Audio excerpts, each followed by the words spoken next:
মধ্যপ্রাচ্যের চলমান উত্তেজনার মধ্যে আবারও আলোচনা এসেছে ইরানের পারমাণবিক কর্মসূচি।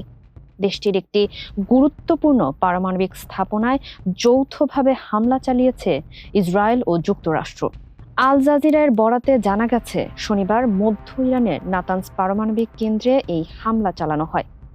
তেহরান ও ইস্পাহানের মাঝামাঝি এলাকায় অবস্থিত এই কেন্দ্রটি ইরানের ইউরেনিয়াম সমৃদ্ধকরণ কার্যক্রমের অন্যতম প্রধান কেন্দ্র হিসেবে পরিচিত।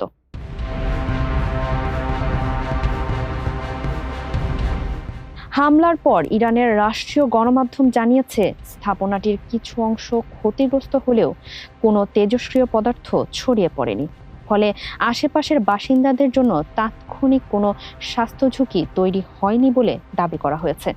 এর আগে আন্তর্জাতিক পরমাণু শক্তি সংস্থাও জানিয়েছিল, চলতি মাসের শুরুর দিকে একই স্থাপনায় হামলার ফলে আংশিক ক্ষয়ক্ষতি হয়েছিল।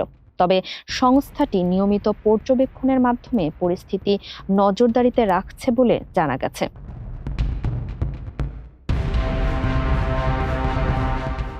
বিশ্লেষকদের মতে, নাতানজ স্থাপনাটি ইরানের পারমাণবিক কর্মসূচির একটি গুরুত্বপূর্ণ কেন্দ্র হওয়ায় এটি বহুদিন ধরেই আঞ্চলিক উত্তেজনার কেন্দ্রবিন্দুতে রয়েছে।